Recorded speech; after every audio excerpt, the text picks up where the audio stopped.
When I inherited my grandfather's 120-year-old barn, I didn't see an eyesore. I saw history. Weathered redwood, hand-forged hinges, the carved initials of generations past. The barn sat on the edge of our 5-acre plot in a peaceful lakeside neighborhood. That peace ended the day the HOA formed.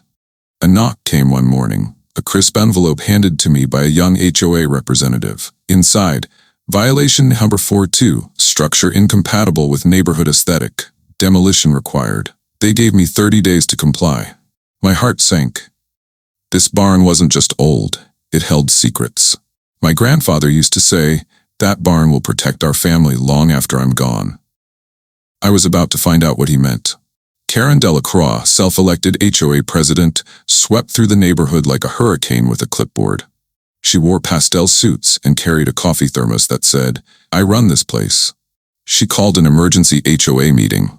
Slideshows were presented. Photos of my barn were zoomed in, annotated, and labeled blight. "This structure poses a threat to our home values and community image," she said. "Demolition begins in 3 weeks." I stood and calmly asked, "On whose authority?" Karen smiled thinly. "The Architectural Compliance Clause, Section 3A. Trouble was, Section 3A had been voted on while I was out of state, visiting my grandfather's grave.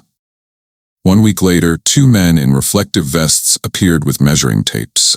They paced around the barn, jotting notes. I asked them their purpose. "Enforcing HOA compliance," one muttered. "Barn violates multiple setback and style codes." I laughed bitterly. The barn had been standing longer than the entire development. This was absurd, but the HOA had influence. Karen had spent years inserting herself into county meetings and zoning discussions. She'd quietly built alliances, all to transform our cozy lakeside patch into a high-end gated retreat. That night, I sat on the barn's splintered floor, furious and helpless. That's when my boot tapped something hollow, wood over metal. I pried up the boards. Beneath them, a trapdoor. I found a ladder descending into darkness. At the bottom, a dusty concrete tunnel. On the wall was a switch. I flipped it. Fluorescent lights flickered to life. What lay ahead made my jaw drop. The tunnel led to a fully built-out underground facility. Part fallout shelter, part workshop, part museum. Steel-reinforced walls, old military radios, mechanical parts, crates labeled emergency rations, 1964.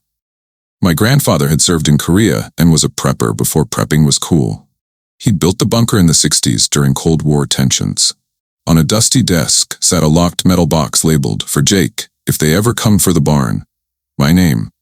In his handwriting, I opened it. Inside, deed copies, blueprints, and a notarized legal document. The document inside the box was a land covenant, signed in 1972 by the county judge, declaring the barn and its 50-foot radius a historically protected structure and grounds. It had never been updated, never revoked, and most importantly, it overruled HOA jurisdiction. The covenant stated that any attempt to alter or destroy the barn without family consent could result in legal penalties, including seizure of HOA assets to pay damages.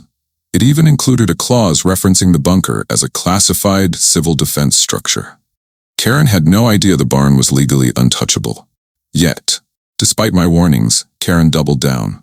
I emailed her the documents. She replied, "This feels forged. Demolition proceeds." The following week, a construction crew showed up. Karen watched from her Tesla, sipping coffee, nodding like a queen overseeing conquest. I stood between the workers and the barn, holding up the land covenant. "Proceed and you'll face legal seizure," I said. The crew hesitated. Karen screamed from her car, "Ignore him." They left. She called the sheriff. He arrived, read the document, and looked stunned. "Ma'am," he told Karen, "you're about to demolish a federally protected structure." For 2 weeks, nothing.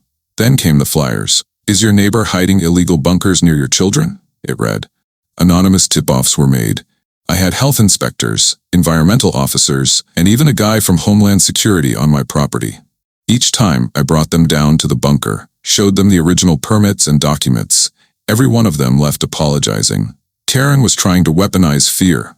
A local news station caught wind of the chaos. I gave an interview, showed the bunker, talked about my grandfather, showed how the HOA was trying to erase history. The segment aired that Friday. By Monday, the HOA's inbox had 2,000 emails. Viewers from across the country offered donations to preserve the barn as a historical site. Karen went dark, but she wasn't done. A contractor friend warned me. Karen had contacted him to ask if there were any zoning loopholes to declare the barn a safety hazard. She planned to use emergency demolition protocols. I responded by filing a cease and desist and submitted the land covenant to the county board. Then I made a public petition. Within days, 15,000 signatures, enough to schedule a full county hearing. The courtroom was packed. Karen tried to present slides showing barn rot, public risk, and visual pollution.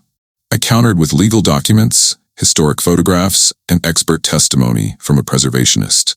Halfway through, Karen snapped. She accused me of blackmail, of faking the bunker, of manipulating the media. The judge asked, "Do you have any legal claim against the barn?" Karen's lawyer sighed. "No, Your Honor." The ruling was swift. The barn was officially listed as a protected county landmark. Any attempts to tamper with it would result in fines of up to $250,000. Karen stormed out. The HOA board received massive pushback. Members started resigning. People realized Karen's crusade had cost them thousands in legal fees and reputation damage. The barn became a local attraction, schools scheduled tours, veterans groups held events. Karen's power evaporated. One afternoon I was cataloging items in the bunker when I discovered a panel in the floor. Inside, an old briefcase. Wartime correspondence from my great-grandfather. Blueprints for other Cold War bunkers in the region.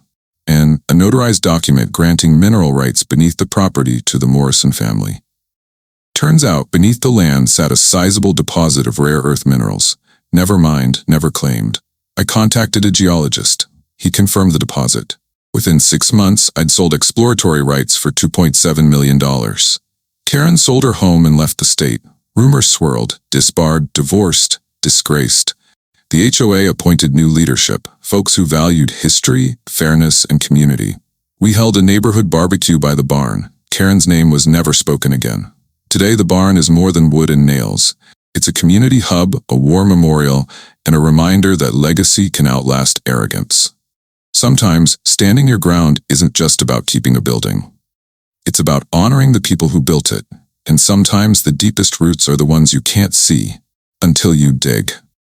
Subscribe to DD Stories for more unforgettable HOA battles and victories that prove legacy always wins.